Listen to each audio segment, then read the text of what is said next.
Shalom Bapak Ibu yang dikasih Tuhan. Mari kita akan merenungkan firman Tuhan. Kita siapkan hati kita berdoa. Bapa di sorga, di dalam nama Tuhan Yesus, betapa hati kami melimpah dengan syukur oleh karena anugerah-Mu, memberi lagi kami kesempatan hidup dan boleh mensyukuri, menjalaninya dan mengalami berkat-Mu kembali. Kami bersyukur ada kesempatan kembali kami merenungkan firman-Mu. Mohon Roh Kudus menuntun hati kami agar kami memahami firman-Mu dan kami dapat melakukannya dalam kehidupan kami. Dalam nama Tuhan Yesus kami berdoa. Amin. Firman Tuhan kita terambil di dalam Matius 5 ayat 33 sampai 37. Beginilah bunyinya. Kamu telah mendengar pula yang difirmankan kepada nenek moyang kita. Jangan bersumpah palsu, melainkan peganglah sumpahmu di depan Tuhan. Tetapi aku berkata kepadamu, janganlah sekali-kali bersumpah, baik demi langit, karena langit adalah tahta Allah, maupun demi bumi, karena bumi adalah tumpuan kakinya, atau demi Yerusalem, karena Yerusalem adalah kota raja besar. Janganlah juga engkau bersumpah demi kepalamu, karena engkau tidak berkuasa memutihkan atau menghitamkan sehelai rambut pun.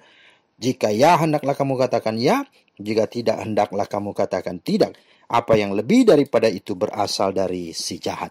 Itulah dasar firman Tuhan kita pada hari ini. Nah, Bapak Ibu, tema kita adalah kejujuran. Tema kita adalah kejujuran. Jujur arti atau definisinya adalah lurus hati, tidak berbohong, berkata apa adanya, tidak curang. Misalnya kalau dalam perlombaan atau permainan, ya dia betul-betul mengikuti aturan yang berlaku. Nah, mereka itulah orang-orang yang dipercayai dan disegani atau tulus ikhlas. Nah, kejujuran bagi Allah menjadi sangat penting karena manusia diciptakan menurut gambar rupa Allah, menurut peta teladan Allah. Kejadian 1:26 sampai 27. Tetapi setelah manusia jatuh ke dalam dosa, manusia menjadi lebih suka berbohong atau berdusta daripada hidup jujur. Iblis telah memutarbalikkan fakta karena memang dia adalah bapa pendusta. Karena itu melalui firman Tuhan yang kita akan renungkan ini, kita akan memperhatikan ada 3 hal penting berkaitan dengan kejujuran. Pertama, kita akan melihat apa yang melatar belakangi Yesus menerangkan atau menjelaskan hukum yang berkenaan dengan sumpah. Nah, saudara, ini tentang hukum ketiga. Jangan menyebut nama Tuhan Allahmu dengan sembarangan.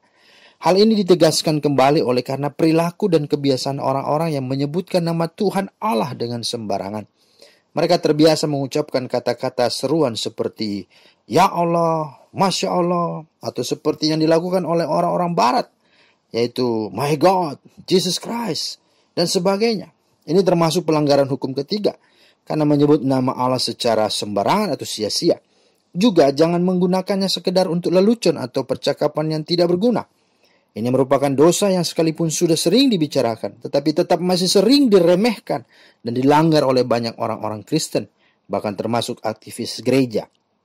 Ingat bahwa sikap kita terhadap nama Allah merupakan sikap kita terhadap Allah itu sendiri. Yang kedua, Yesus hendak menguraikan dan memperdalam makna itu dengan mengatakan bahwa ketika mereka juga bersumpah demi langit, demi bumi, demi Yerusalem, dan demi kepala mereka sekalipun tidak menyebut nama Tuhan, itu juga sudah termasuk pelanggaran hukum ketiga, yang adalah tidak menghormati nama dan kehormatan Tuhan. Karena langit adalah tahta Allah, karena bumi adalah tumpuan kakinya. Yerusalem adalah kota raja besar dan kepala, karena kita tidak bisa memutihkan dan menghitamkan sehelai rambut pun kalau Allah tidak mengaruniakannya. Yang ketiga, secara tersirat bahwa Yesus tidak melarang kita bersumpah, asalkan sumpah, janji, komitmen, ikrar itu lahir, didasari dan dimotivasi oleh kebenaran dan kekudusan. Dengan kata lain, hal ini berhubungan dengan kejujuran. Seperti Keluaran 22, 7-8, 1 Raja-Raja 8, 31-32, dan Ibrani 6, 13-17. Itu tidak. Ya, itu sebabnya Yesus berkata, jika ya, hendaklah kamu katakan ya. Jika tidak, hendaklah kamu katakan tidak. Apa yang lebih daripada itu berasal dari si jahat. Ya, ayat 37. Bahkan Yakobus 5:12 berkata, ya itu, ya, berasal dari iblis. Nah, apa yang berasal dari iblis? Yang berasal dari iblis adalah bahwa banyak orang sering berdusta sehingga tidak bisa dipercaya, dan supaya ia bisa dipercaya, ia lalu bersumpah. Banyak orang takut dihukum, takut malu, takut ketahuan kepribadiannya, takut kehilangan posisi jabatan masa depan dan lain sebagainya. Sehingga untuk terbebas dan terlepas dari itu semua, akhirnya untuk meyakinkan bahwa dia tidak seperti itu, maka bersumpahlah adalah pilihan yang tepat dan ampuh untuk meyakinkan orang, bahkan bisa mencari kambing hitam. Ya, seperti contoh Adam dan Hawa, ya, jatuh dalam dosa. Tapi kalau kita selalu jujur kepada siapapun, kita akan dipercaya sekalipun tidak bersumpah. Dengan demikian, sumpah itu tak akan dibutuhkan lagi untuk meyakinkan orang. Memang kalau selama ini saudara sudah dikenal sebagai orang yang sering berdusta, dan mulai saat ini saudara mengambil keputusan untuk berbicara jujur, maka tentu saja orang-orang di sekitar saudara tidak akan cepat dan tidak akan mudah percaya. Kedua, bagaimana menjadi seorang yang jujur? Pertama, milikilah Yesus dalam hidupmu. Tinggallah di dalamnya, percaya sungguh, dan hiduplah. Yang kedua, bergaul kariblah atau hiduplah dengan Allah. Lewat saat teduh, lewat doa dan baca firman, merenungkan firman Tuhan. Serta ketiga, beranilah jujur sekalipun kita harus kehilangan posisi, kehilangan teman, kehilangan jabatan dan lain sebagainya. Tetapi bertekunlah dalam kejujuran itu. Maka lambat laun orang-orang itu akan mempercayai saudara. Ketika kita bicara jujur dan berjalan dalam ketulusan, tentunya kita akan menemui tantangan, hambatan, kesulitan, dan sebagainya. Untuk sementara jalan orang jujur berat dan lambat. Kadangkala jalan yang ditempuh oleh orang jujur untuk sementara penuh onak dan duri. Tetapi hasil akhirnya Tuhan Allah akan mendatangkan kemenangan yang besar bagi orang-orang jujur. Karena itu marilah kita belajar untuk hidup jujur dan dalam ketulusan. Patut diakui bahwa untuk hidup jujur memang tidak gampang. Tapi dimanapun orang jujur berada, mujizat dan kemenangan dari Tuhan Allah akan menyertainya.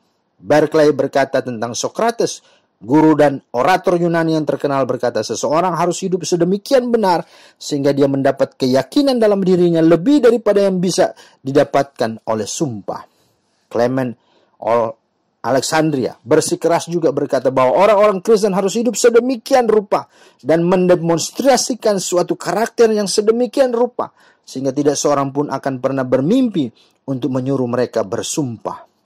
Artinya jangan peduli kalau saudara tidak dipercaya, sekalipun saudara mengatakan kebenaran. Tidak perlu meyakinkan orang itu dengan jalan bersumpah. Kalau orang itu tidak mau percaya, biarkanlah ia tidak percaya. Contoh, kalau terlambat ke gereja, bilang aja terlambat. Ya, mungkin tadi bangun telat. Jangan bilang, aduh istri saya lagi repot, anak saya ada tamu, ada sibuk, dan lain sebagainya. Nah, kalau sudah itu yang kita katakan, maka di sini dikatakan itu semua dari iblis. Mari semoga kita tercerahkan. Tuhan Yesus memberkati. Amin.